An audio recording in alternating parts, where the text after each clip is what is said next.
Hey Steelers Syndicate, welcome back. I'm Joe Rockey here, your host. And today we're going to be talking about some comments I've been getting thrown at me a little bit regularly here in the last couple of videos. I want to open them up. The first and most prevalent comment we're getting is really a question. Is Matt Canada going to help the offense and or Kenny Pickett? You guys are wording it in different ways, but that's the gist of it, at least the way that I understand the English language. I don't believe in Matt Canada. There's no other way to say that. There's a lot of things that he does that are just flat out wrong schematically that limit him. I don't like the way that he conducts time during training camp, first off, because almost all of what we've seen under the Canada era has been multi-motion, double sets, two guys get up at once, go and reset. It's all the time. It's a third of the practice. They're doing motions and resetting, but it doesn't translate to the game. And to me, what that says is it's a guy who doesn't have an overall vision, and he's a guy who doesn't have the ability to implement what he wants when it actually matters. So therefore, do I see that he's going to be able to see into the future and be able to make good things happen? No. He can't even do it from August to September. Why do I think he'll be able to do it from 2022 to 2027? No. So starting point, I don't believe that he's going to be the one who's going to be able to correct it. I do believe he is our offensive coordinator for the simple fact it is cheaper to have Matt Canada as the offensive coordinator than to pay Matt Canada's severance package and hire a real offensive coordinator, Bill O'Brien. But that's where we're at here. So when we look at it, has Matt Canada ever developed a quarterback before? No. Not in his career ever has he ever developed a quarterback of note or seen any quarterback of note significantly improve. Okay, that's another strike against why I don't think it's going to happen. And the third one is probably the most important. When you have a quarterback that has been in a situation where he's afraid of getting hit or he's just lacks confidence to put the ball downfield, and we see this happen across the NFL in a lot of ways. And I'm going to use Teddy Bridgewater as the extreme example in this case. Because Teddy Bridgewater is afraid to make a mistake. He's afraid to throw interceptions. He's afraid to get sacked. So what does he do all the time? He checks the ball down constantly. 3 yards a pass, left and right. But he scores 14 points a game, and that's why he's not really a winner. He'll cover the spread, but he's not really a winner. And when we look at the trajectory that we were going on the second half of the year, when everyone was saying, this is why I'm keeping Canada back, we're winning games now, We're winning games because of the offense. Scored 13 points against Oakland whenever we were retiring Franco Harris's number on the national TV stage. The defense won that game. Sure, Kenny came back and looked good, reminded us of old-time Ben, come back from a comeback at the end. But you know what? That's not really how it's meant to be. You're meant to score points when you're on offense, especially whenever the entire crowd is going up. And I get that the crowd was less full then, but it's still Franco's day, even though it was in memory of Franco. It's just not acceptable. And we look at the other games. The entire second half of the year, after they got past that Cincinnati game, they didn't play another real defense except for Baltimore, and one of which they lost to it because they threw interceptions, two of which were the exact same play that Trubisky threw an interception against earlier in the year, one being the one against the Jets, the other one being against New England. And the number 3 reason, and probably the most pressing reason why I don't believe Matt Canada is going to be able to open up this offense, is he can't even do in-game adjustments on short term. We had nearly the worst third quarter offense in NFL history last year. 3 and outs, no time of possession, you name it. Whatever you could do wrong, with the exception of blatantly turning around and getting a safety, we did it in the third quarter last year with really no upside. It's a tremendous accomplishment to the defense that we were able to keep in these games in the second half. But it's also really a testament to the teams we were playing in the second half weren't that good. The vast majority of them ended up with worse records than us, 3 of them being from the NFC South.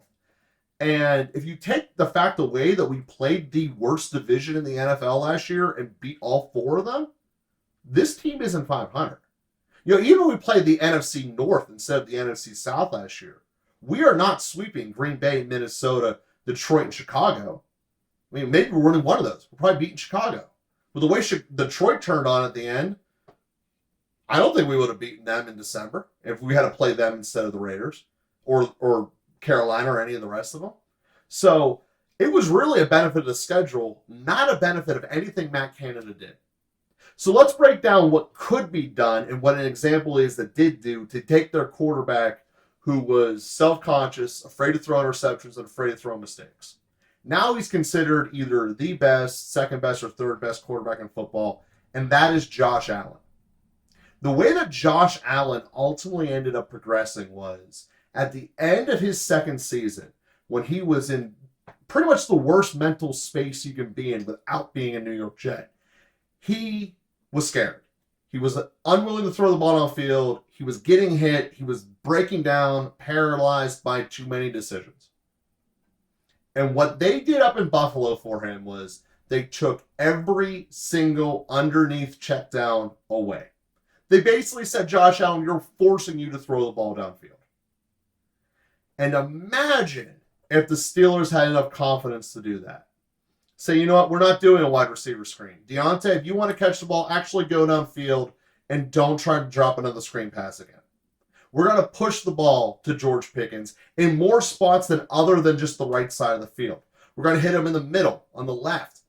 What a novel idea, using other spots of the field, which again, Canada does not do. Every highlight where you see George Pickens doing something successful downfield, it's always on the right-hand side. For a guy who's supposed to be a master of misdirection and putting teams in the wrong spot, it's pretty predictable about where the best offensive weapon is going to be. Now, in terms of the running game, that's what you should be using instead of checkdowns. Call more runs. And the reason that this is so effective, aside from the fact you're putting money into your offensive line, is this is where some analytic people are wrong. And I can't say all analytics, because analytics are kind of becoming like the founding fathers. Like, there are so many different opinions out there that they're all under the umbrella of analytics. It's washed out. But the simple fact of the matter is, in a single individual play, you can get more yardage by passing the ball than running the ball on average. True, not fighting that.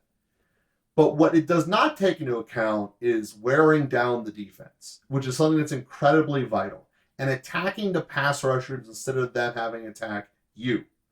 And running at pass rushers is the best way to take them out of games and to wear down their efficiency. In Pittsburgh, we see this very prolifically with Watt. Watt will come in really hot in the beginning of a series, put everything he has into it, and then he'll basically be out during the middle of a series. And then he'll come back in at the red zone. The same thing is true for the majority of pass rushers in the league. Both of the Bosa's are exactly like that, for instance. When we're talking about the elite, that's what happens. So if you run at them and you can get them less plays on the field, the better. And this is where having a true running game instead of a screen game works much better. And the other thing that does not count in this is the run-pass option. And the simple reason is, even though it's a run, your offensive line isn't allowed to fire out and attack. And because they can't attack, you can't really put the hit on the guy that you need to do. So if we're going to truly fix this team and make it to the next level, take away the underneath checkdowns and take away the run-pass option. Become a straight run or a straight pass. Now, with doing that, you're going to put people back. You're going to put them in their spot. And then it does open up the play action. And the difference, of course, being is that in the play action, all the offensive linemen know that it's a pass play. So the likelihood of getting an illegal man downfield penalty falls to the floor. And that's one of the things that the league is obviously targeting to try to give some balance back to this RPO game that's taking over the NFL. They really do target the illegal man downfield. And to take that off of the table is essential. So recap. No, I don't believe Matt Canada is capable. I don't believe that he brings a intelligent enough system that is sophisticated enough for the NFL. And even what he's trying to do in his system of allowing receivers to find open spots in the hole, as I covered in my first episode last Monday, defenses have been able to figure this out. And what they do is they create shells. They create a shell where they know where your receiver will go because he's under very basic rules, and then they just pounce on the shell. Makes it very easy to break up a third down play when you know where the ball's going to get thrown, even more when they're throwing it into the trap you've just created. Worst third down offense basically of all time. Until we played Atlanta, Matt Canada had never had a play in the NFL that went for longer than 28 yards. I mean, what about this seems like it's going to open up and be good? What about this made it seem like it was a good hiring, aside from the fact that it's cheaper to have Matt Canada than to pay Matt Canada severance and have a real offensive coordinator?